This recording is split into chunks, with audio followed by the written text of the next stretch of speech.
चुड़ैल का ढाबा। एक गांव में जिब्री नाम की एक समोसा चाट वाली रहती थी। जिब्री का काम इतना अच्छा था कि सारी दुकानें छोड़ लोग उसी के ढाबे पर आते और समोसा चाट खाते। आइए आइए और खाइए गर्मा गर्म चाट, न आलू न चाट न टमाटर चाट, ये तो है जिब्री ढाबे वाले की समोसे चाट।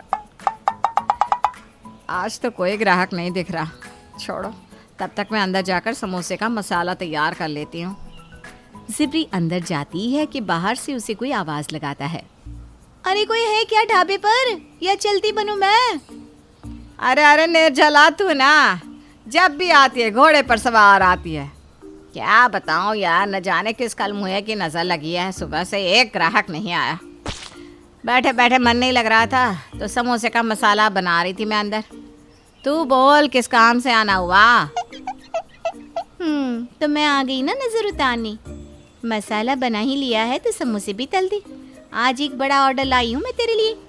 वो धनिया सेठ है ना, उसकी बेटी की शादी है, तुझे उसकी शादी में समोसा चाट लगाना है। अरे तू चिंता ना कर, मेरा काम हमेशा चोखा ही रहता है। ऐसा समोसा चाट बनाऊंगी कि बाराती वाले उंगलियां चाटते रह जाए। यहाँ धनिया सेठ के यहाँ बारात आने के लिए निकल पड़ती है, वहीं जिब्री समोसे चाट बनाने की सारी तैयारी करके निकल पड़ती है। रास्ते में उसे एक बारात निकलती दिखती है। लगता है धनिया सेठ की ही बेटी की बारात है, इसी में शामिल हो जाती हूँ। अकेले गई तो जरूर खो जाऊंगी। अनजाने में धनिया सेठ की बेटी की बारात समझकर जिब्री भूतों की बारात में शामिल हो जाती है। बारात में ये फूटी हुई हांडी कौन लेकर जा रहा है? ये सेठ तो बड़ा ही कंजूस है, मुझे समय पर काम का पैसा दे दे बस। यहाँ आई गई हो तो सब मिल जाएगा, चिंता मत करो। हमारे पास आने वालों की तो हर चिंता आखिरी चिंता में बदल जाती है। हैं? बड़े अजीब लोग हैं ये। वैसे आपने ये हांडी क्यों साथ रखी हुई है? मुझे इसमें डालने के लिए। और तभी बारात के सारे लोग भूतों में बदल जाते हैं। सबकी शक्लें बदल जाती है। किसी के हाथ गायब हो जाते हैं तो किसी का पैर, किसी की मुंडी का धड़ नहीं दिख रहा था। आओ जिब्री। चुड़ैल दुल्हन जिब्री को अपनी डोली के अंदर खींचकर उसे अपना शिकार बना देती है और जिब्री ढाबे वाली चुड़ैल बन जाती है। क्योंकि मरते वक्त भी उसके मन में समोसा चाट बेचने की इच्छा थी, वो उसी इच्छा से धनिया सेठ की बेटी की शादी में पहुंच जाती है। चाटो में चाट, जिब्री के चाट। अब आई है तू, कहाँ रह गई थी?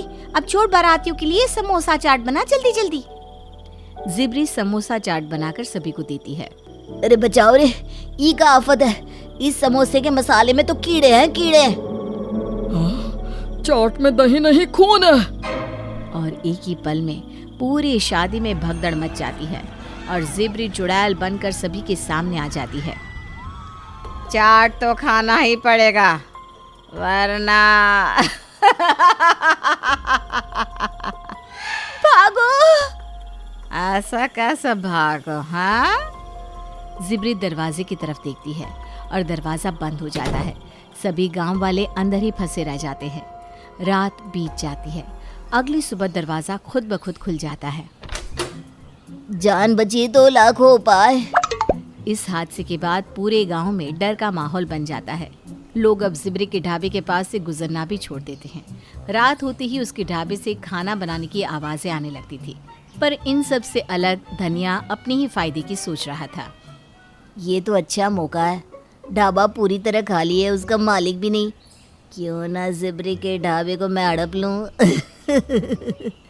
वाह रे धनिया सेठ, यहाँ भी फायदा निकाल लिया तूने।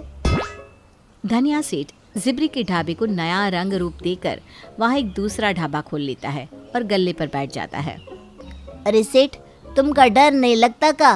वो जिब्री चुड़ैल फिर से आ गई तो? अरे पगले, वो क्या है ना, बेचारी जिब्री कल मेरे सपने में आई थी, कह रही थी कि अगर गांव में शांति चाहते हो तो मेरे ढाबे को फिर से खोल दो, वरना अच्छा नहीं होगा। हाँ, डर तो मुझे भी लगा, पर गांव वालों के लिए तो मुझे ये करना ही था। वाह वाह सेठ, मान गए, तुम्हारी दरिया दिली को मान गए। इसी बात पे गुलाब जामुन खिलाओ। धनिया अपने हलवाई को गुलाब जामुन बनाने को कहता है। तभी रसोई में जिब्री आ जाती है और अपनी नज़रों से हलवाई को मोहित कर लेती है। मिठाई की जगह हलवाई समोसा चाट बनाकर भैरव के पास ले आता है। ये तो जिब्री बनाती थी। अरे तू पागल है क्या? तुझे मिठाई बनाने को बोला था और तू ये ले आया। अब इसे माफ कर दे भैरव। अब देख, अब चाट बनी गई है तो खा ले। भैरव जैसे ही उस चाट को खाता है डर जाता है, क्योंकि उसका स्वाद बिल्कुल जिब्री के हाथों की चाट सा था। चाट को खाकर वो घबरा जाता है और बिना कुछ कहे अपने घर को लौट जाता है। ऐसे तो ये हलवाई मेरी सारी कमाई खराब कर देता। ए हलवाई सुन, इस ढाबे पर समोसा चाट कभी नहीं बनेगा, समझा? जी मालिक। धीरे धीरे फिर से ग्राहकों के आने का सिलसिला धनिया के ढाबे पर शुरू हो जाता है, पर हर बार जिब्री के होने का एहसास सभी को होता रहता। फिर एक रात धनिया एक तांत्रिक को ढाबे पर लेकर आता है। महाराज, मैं चाहता हूँ कि आप उस चुड़ैल की आत्मा को कैद कर लें, ताकि मेरे काम में कोई अड़चन ना आए। ना रहेगी चुड़ैल और ना होगी मुझे परेशानी। धनिया के ये कहने की देर थी कि जिब्री की आत्मा वहां आ जाती है। बस धनिया, अब नहीं। जिब्री धनिया को हवा में उड़ाकर उसे जमीन पर गिरा देती है और जमीन पर घसीटती हुई गांव के बीचों बीच ले आती है। बचाओ, इस चुड़ैल से मुझे बचाओ। तूने मेरा ढाबा हड़पा और अब मुझे ही कैद करना चाहता है। अब रही धनिया सेठ। सभी गांव वाले वहां इकट्ठा हो जाते हैं। मेरे ढाबे को हड़प लिया तूने, मैं तुझे नहीं छोड़ूंगी, अब तो नहीं बचेगा। जिब्री धनिया को खूब पीटती है और फिर पेड़ पर लटका देती है। और तांत्रिक महाशय। जिब्री के इस रूप को देखकर तांत्रिक वहां से भाग खड़ा होता है। मुझे नीचे उतारो, मुझे माफ कर दो जिब्री, ये सब मेरी ही साजिश थी। कई दिनों से मेरी नजर तुम्हारे ढाबे पर थी। मुझे पता था कि हर साल एक अंधेरी रात भूत या चुड़ैल की डोली निकलती है, इसीलिए उसी दिन मैंने तुम्हें काम पर बुलाया, ताकि तुम उस डोली का शिकार हो जाओ और तुम्हारा ढाबा मेरा हो जाए। क्या? हाँ, और वैसा ही हुआ।